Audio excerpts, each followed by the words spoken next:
Selamat pagi Bapak Ibu yang sedang kasih Tuhan. Kita bersyukur kita sudah menjumpai akhir pekan kembali. Hari ini dalam Salam Pagi saya mengajak kita semua untuk membaca kitab Rut pasal yang kedua. Naomi itu mempunyai seorang sanak dari pihak suaminya, seorang yang kaya raya dari kaum Elimelek, namanya Boas. Maka Rut perempuan Moab itu berkata kepada Naomi, "Biarkanlah aku pergi ke ladang memungut bulir-bulir jelai di belakang orang yang murah hati kepadaku." Dan sahut Naomi kepadanya, "Pergilah anakku." Pergilah ia lalu sampai di ladang dan memungut jelai di belakang penyapit-penyapit.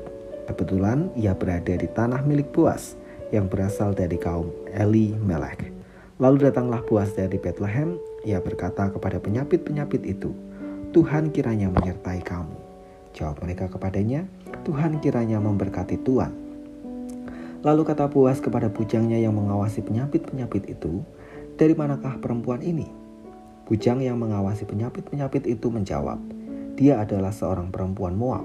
Dia pulang bersama-sama dengan Naomi dari daerah Moab. Tadi ia berkata, 'Izinkanlah kiranya aku memungut dan mengumpulkan jelai dari antara berkas-berkas jelai ini di belakang penyapit-penyapit.' Begitulah ia datang dan terus sibuk dari pagi sampai sekarang, dan seketika pun ia tidak berhenti." Sesudah itu berkatalah Boas kepada Rut, "Dengarlah dahulu anakku. Tidak usah engkau pergi memungut jelai ke ladang lain, dan tidak usah engkau pergi dari sini. Tetapi tetaplah dekat pengerja-pengerjaku perempuan. Lihat saja ke ladang yang sedang disapit orang itu. Ikutilah perempuan-perempuan itu dari belakang, sebab aku telah memesankan kepada pengerja-pengerja laki-laki, jangan mengganggu engkau. Jika engkau haus, pergilah ke tempayan-tempayan dan minumlah air yang dicedok oleh pengerja-pengerja itu."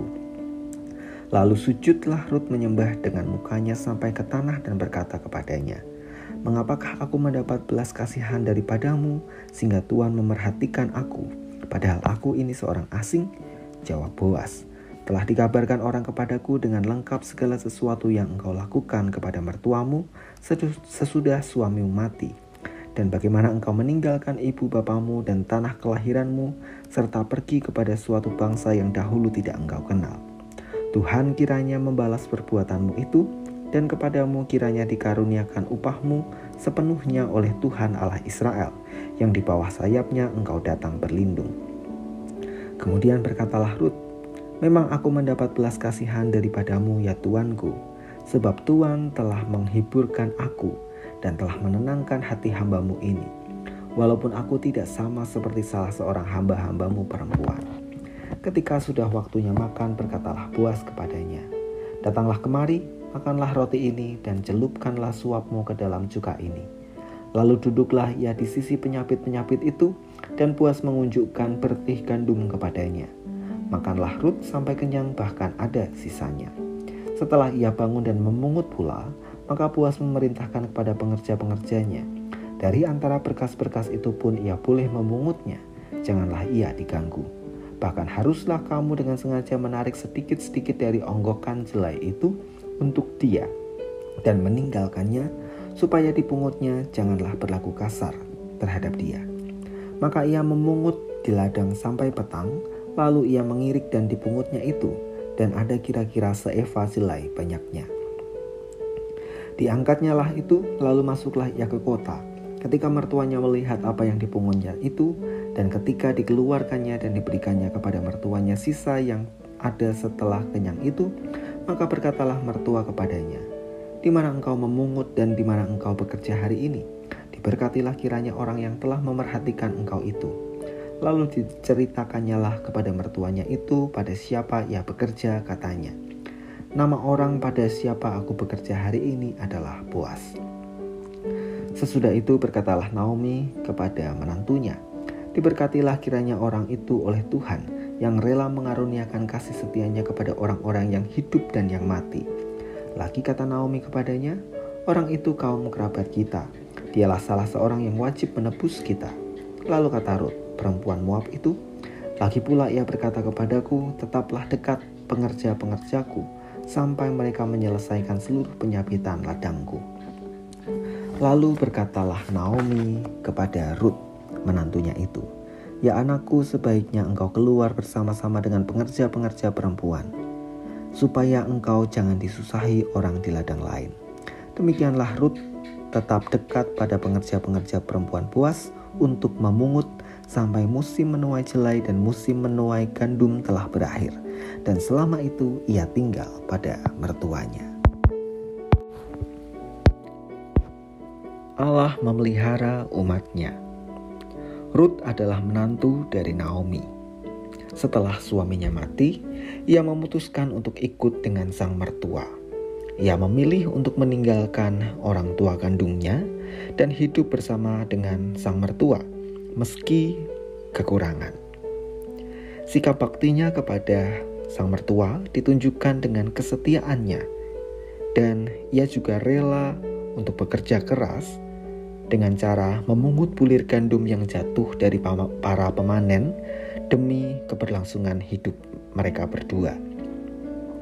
Secara hukum, Taurat melegalkan apa yang Rut lakukan. Boas melihat dan mendengar kabar tentang Rut. Ia tidak tega mendengar kisah hidup Rut dan baktinya kepada sang mertua. Maka Boas mengatur para pekerjanya agar dengan sengaja menjatuhkan bulir gandum untuk dipungut oleh Rut. Bahkan ia mempersilahkan Rut untuk beristirahat dan menikmati jamuan makan yang ia sediakan.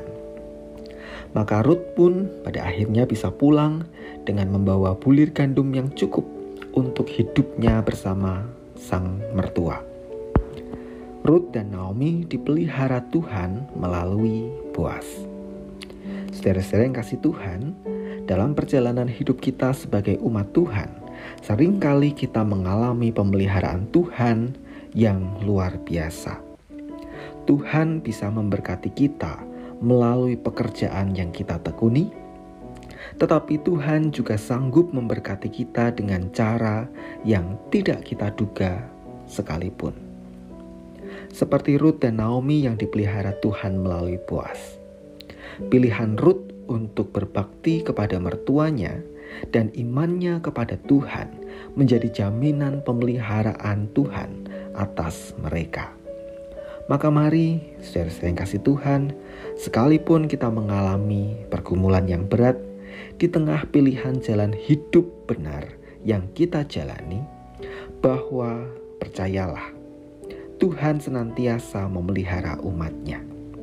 Ia memberkati kita jika kita memilih jalan hidup yang benar di matanya. Mari kita berdoa.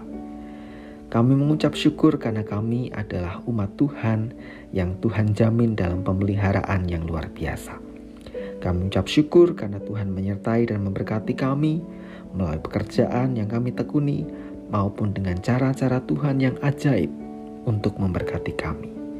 Maka tolong kami ya Tuhan agar kami senantiasa menggantungkan kehidupan kami semata-mata pada pemeliharaan Tuhan. Kami menyerahkan akhir pekan kami ya Tuhan dalam berbagai kesibukan dan aktivitas yang kami lakukan. Mohon Tuhan memberkati. Di dalam nama Tuhan kami Yesus Kristus, kami berdoa dan mengucap syukur. Amin.